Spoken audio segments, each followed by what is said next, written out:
You are checking out the Lord Sear Special. 88 Shade 45. Please turn that shit down. No disrespect. Because I'm not disrespecting the God that's in here, man. The God, Rakim, in the building. Yes, sir. Yes, sir. Peace and love, baby. I was speaking to Rod off the air. Rod say he gonna write my whole EP coming out. Word up. 2032. We on the studio after this shit right here, man. Start the shit off, man. Yes.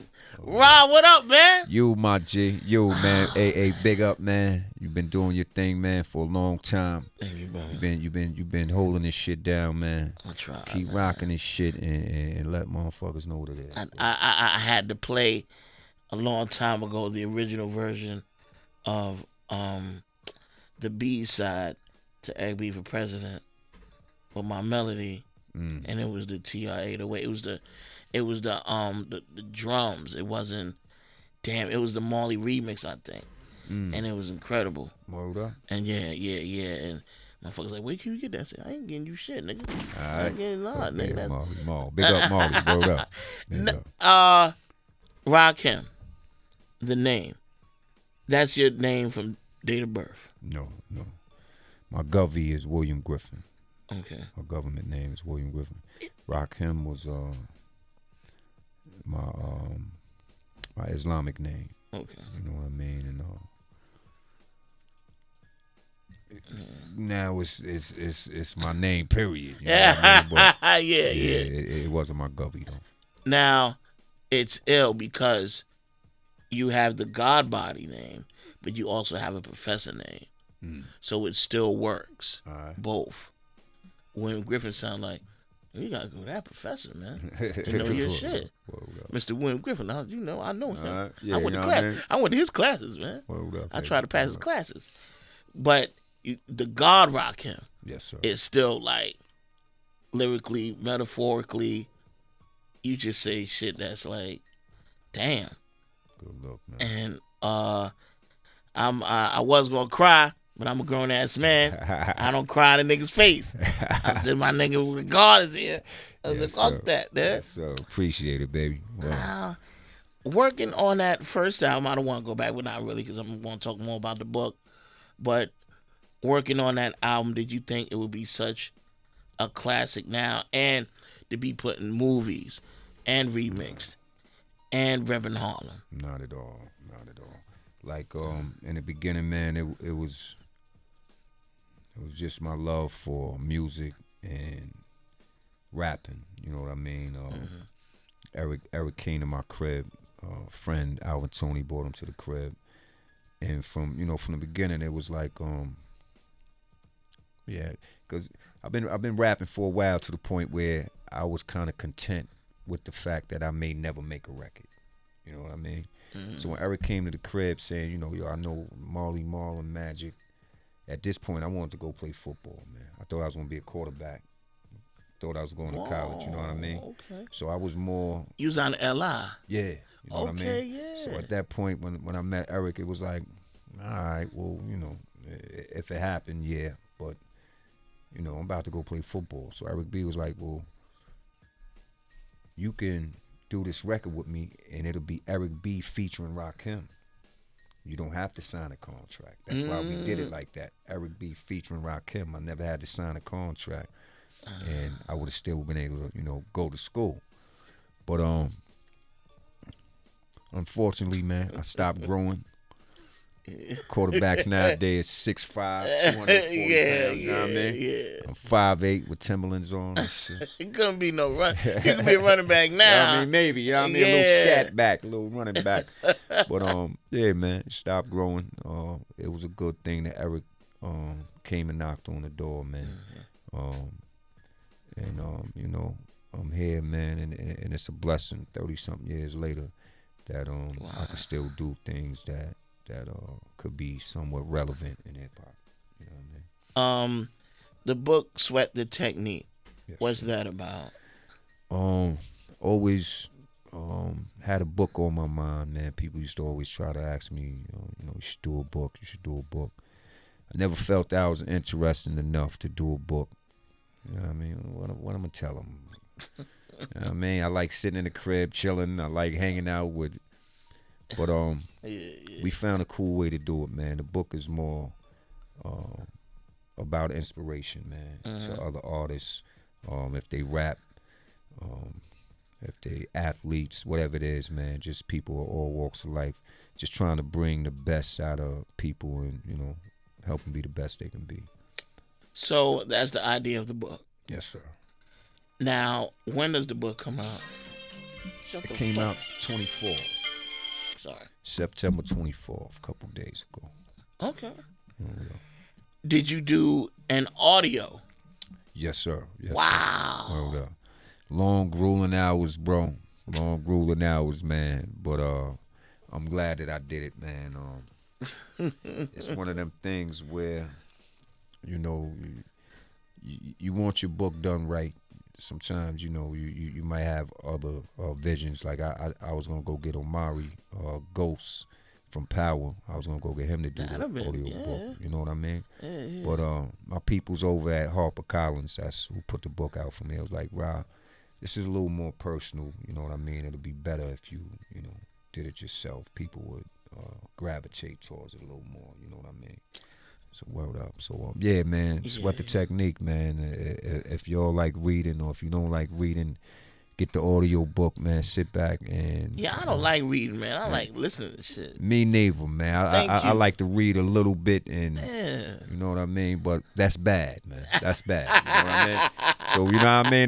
Don't think that's good. But yeah, man. It's, you know, it's one of them things, man. And then you got modern technology now, man. It's making us real lazy. You know what I mean? And true.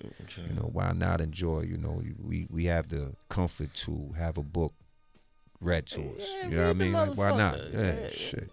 But now, you're musically inclined before the rap shit. Yes, sir. What instruments did you play? I played saxophone.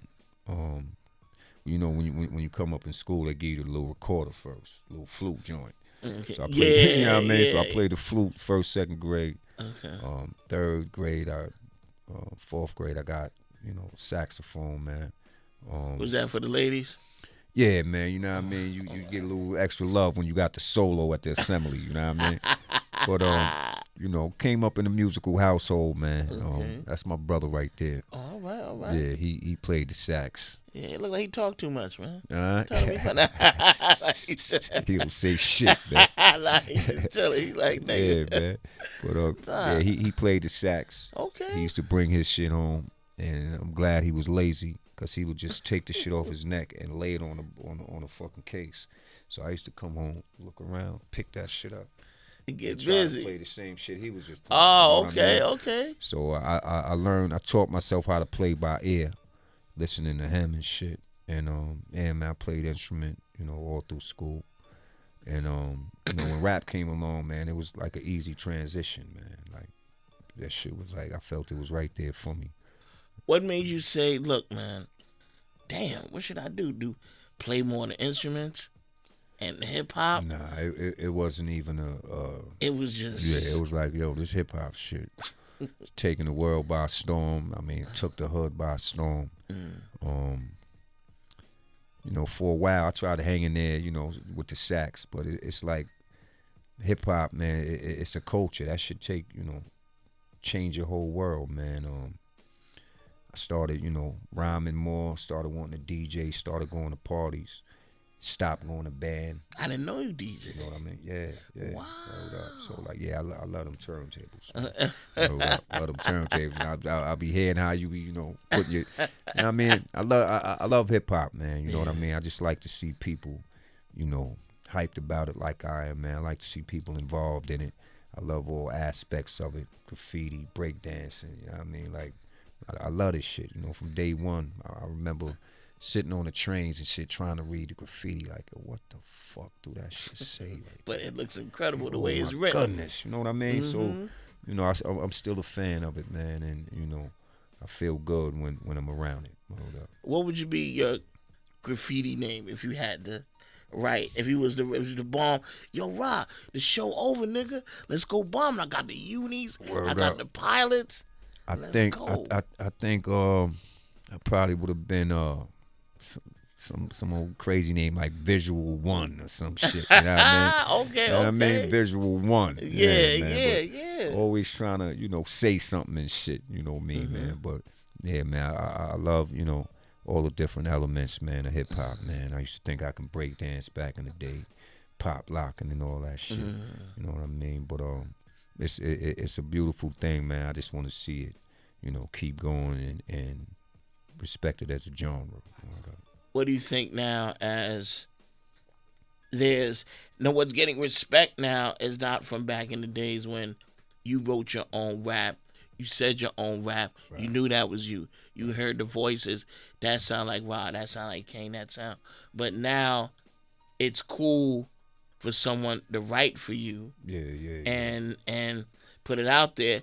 You get disrespected kind of, but then it's like it's more like pop, like pop and country. How they'll write the song for you, and you get Grammys, get awards with it. Right. What do you think about that now?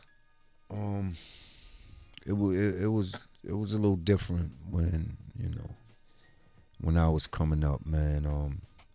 Rappers got respect for writing rhymes. You know what I mean? It's funny, the other day somebody asked me why I never ghost written for anybody. It was funny because like when I was coming up, I was too stubborn with my shit. You know what I mean? I remember they came to me and asked me to write for somebody. I was like, fuck out of here. I'm not writing for nobody. I'm not writing this shit for nobody else. You know what I mean? I didn't get it. I didn't get it, bro. I didn't get it. But today, man, I think that it takes away a little bit, man. It takes away, just a little bit from where MCing came from. Like back in the day, it was like, you had to be extra original, like to bite somebody's rhymes was prohibited then. You know what I mean? Right. And now, like when I look at MC, I want to respect him for what he do, and what I hear from him, I want to know that he wrote that. Like that's why I'm listening to you, Duke. That's why I'm giving you respect. That's why I'm showing you love, because you said that, right? You wrote that. Oh no. Oh well, who wrote it then? I want to shake his hand, man, because that shit is dope. Right. You don't get bro. And why ain't you telling everybody who wrote it for you? Like, why can't we meet that nigga? You know what I mean? But it just takes away, man. It just takes away, man, from the craft and what we built it up for. And I think we need to get back into artists being artists and being responsible for what they say. You know what I mean? MC Search went on somebody's show, which I'm not going to say, said that he wrote something for you, and you were like, what? I think it was Follow the Leader one. Yeah. Was that true? He said he wrote something. He said he wrote something for you, and that Eric B was like, nah, what you talking about? Like, yeah, I don't even know if it got to me. Yeah, because he said that needed some help. Rod needed help. And I was like, oh, shit. I don't think so, man. No disrespect to my man Search, but I'll knock my man the fuck out if he's trying to say he wrote something or I needed some help. Like, don't throw no bullshit in the game 40 years later, man. Search, I love you, man, but I will knock you the fuck out. Fucking up my legacy, babe, Paul. Don't do that, all right? But never. And on that note, let's play a microphone. Yeah, let's play Rakim joint, man. Let's lighten up the mood in this. Fuck.